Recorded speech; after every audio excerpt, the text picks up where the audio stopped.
सब्जी या कपड़े में भाव ताल करने वाला व्यक्ति अस्पताल में लाचार हो जाता है। 1 रुपया कम कर दो ऐसा भी नहीं कह सकता। डॉक्टर द्वारा बताई गई दवा बिना किसी झिझक के खरीद ली जाती है, लेकिन कई बार दवा लेने वाले या दवा बेचने वाले को पता ही नहीं चलता कि उसके हाथ में जो दवा है वह नकली है। Associated chambers of commerce and industry of India की एक रिपोर्ट में चौंकाने वाला खुलासा हुआ है कि भारत में उपलब्ध 20 से 25% दवाएं नकली होती है। सख्त कानूनों के बावजूद ये कारोबार बड़ी मात्रा में देश के बाजार में बिना किसी रोक टोक के बल्क में पहुंचाया जाता है। एसोचैम का यहाँ तक कहना है कि औसतन 5 में से 1 दवा नकली होती है। दुनिया की कुल नकली दवाओं में 35% भारत की हैं। नकली दवाओं का बाजार हर साल 15% के दर से बढ़ रहा है। यूनाइटेड स्टेट्स ट्रेड रिप्रेजेंटेटिव की एक रिपोर्ट ने भारत के फार्मा सेक्टर पर ड्रग स्टैंडर्ड्स को बनाए नहीं रखने का आरोप लगाया। इस एजेंसी के मुताबिक भारत और चाइना की कंपनियां दुनिया में सबसे ज्यादा नकली दवाइयां फैलाती हैं। ऑथेंटिकेशन सॉल्यूशन प्रोवाइडर्स एसोसिएशन का दावा है कि भारत में बिकने वाली 47% दवाओं में स्टैंडर्ड्स पैरामीटर्स में बांध छोड़ की जाती हैं। कोरोना वायरस के बाद नकली दवाओं का बाजार तेजी से बढ़ा है। कई दवाओं की कमी पैदा की गई थी, जिससे नकली दवाइयां बेचने वाले जालसाजों को खुली छूट मिल गई। नकली दवा मतलब एक ऐसी दवा जो सरकार द्वारा निर्धारित मापदंड का पालन नहीं करती है। नामी कंपनियों की नकल कर दवाएं बनाई जाती हैं। बुखार सर्दी सिरदर्द की दवा कोई नामी कंपनी बनाती है तो उसी दवा की नकल कर बाजार में उतार दी जाती है। अन्य सभी मामलों में नकल तुरंत देखी जाती है, लेकिन मेडिकल फील्ड में आम जनता को इसकी जानकारी नहीं होती है, क्योंकि सर्दी खांसी बुखार या पेट दर्द या पेन किलर जो डॉक्टर की सलाह के बिना सीधे मेडिकल स्टोर से खरीद कर दर्द से राहत पा लेने वाला वर्ग काफी बड़ा है। यदि हम डॉक्टर के पास जाते हैं तो समय लगता है, हमें डॉक्टर की फिक्स्ड कंसल्टेशन फी का भुगतान करना पड़ता है और फिर डॉक्टर द्वारा निर्धारित दवा आमतौर पर मेडिकल स्टोर से ली जाती है,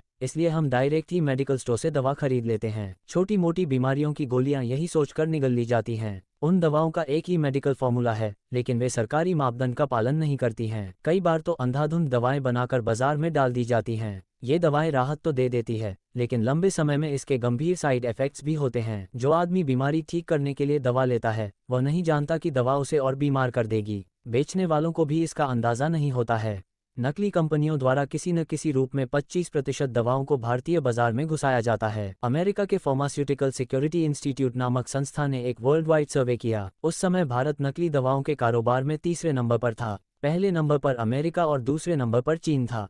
हालांकि दोनों देशों में अपराध विरोधी कानून बहुत सख्त हैं, लेकिन वे नकली दवाओं के व्यापार को नियंत्रित में नहीं ला सकते हैं। अमेरिकी फूड एंड ड्रग एडमिनिस्ट्रेशन जैसी दुनिया की सबसे सक्षम एजेंसी के बावजूद अमेरिका में बनती और इम्पोर्ट की जाने वाली नकली दवाओं को नियंत्रित नहीं किया जा सकता है। इससे अंदाजा लगाया जा सकता है कि नकली दवाओं का रैकेट कितना फैला हुआ होगा। अमेरिकी एजेंसी के सर्वे के मुताबिक अमेरिका में 319 तरह की, चाइना में 309 तरह की, भारत में 239 तरह की और ब्रिटेन में 157 तरह की नकली दवाएं हैं। रिपोर्ट में कहा गया है कि भारत में 19% नकली दवाएं बिकती हैं, लेकिन अब यह आंकड़ा बढ़कर 25% हो गया है। देश में 1 लाख करोड़ों रुपए का फार्मा का मार्केट है। इसमें से 1000 करोड़ का नकली दवाएं बनाने का बाजार है। रोज उपयोग की जाने वाली दवाओं में नकली दवाओं का प्रचलन विशेष रूप से अधिक है। बुखार सर्दी सरदर्द दस्त उल्टी में हम मेडिकल से जो दवा लेते हैं, संभव ये दवा नकली हो। कई बार तो मेडिकल स्टोर वाले को भी नहीं पता होता कि वो मरीज को नकली दवा दे रहा है। नकली दवा मेडिकल स्टोर तक भी पहुंच जाए, इसके लिए पुख्ता साजिश रची गई है। इन नशीले पदार्थों की तस्करी सीमा पर की जाती है।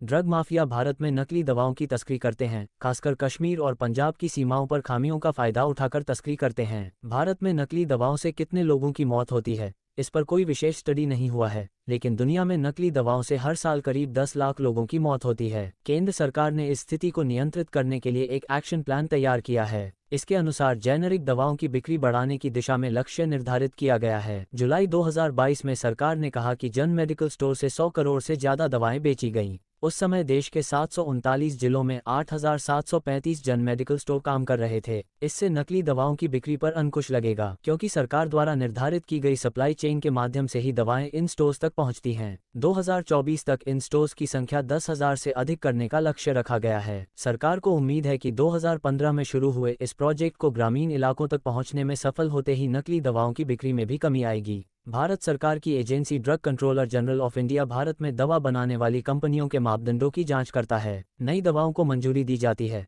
लेकिन मंजूरी मिलने के कुछ महीनों के भीतर ही वे कॉपी होकर बाजार में पहुंच जाती हैं। ट्रैक एंड ट्रेस योजना के तहत सबसे ज्यादा बिकने वाली 300 दवाओं पर QR कोड मैंडेटरी किया गया है। इसमें बोतल या पैकेट या किसी भी तरह की पैकिंग जिसकी कीमत 100 रुपये से ज्यादा होगी, उस पर कोड चिपकाया जाएगा और एक खास तरह का ऐप डेवलप किया जा रहा है।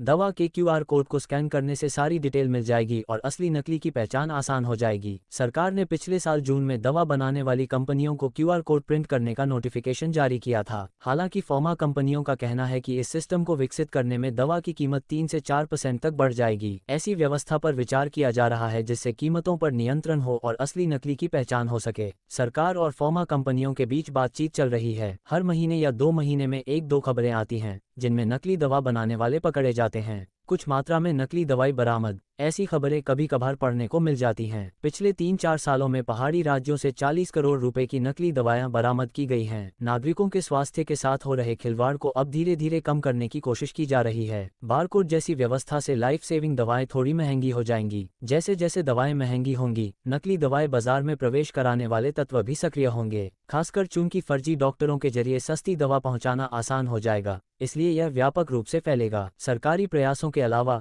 स्थिति से निपटने के लिए ग्रामीण स्तर पर जागरूकता अभियान आवश्यक हैं। अगर लोग जागरूक हो जाएं तो नकली दवा के प्रचलन को कम किया जा सकता है।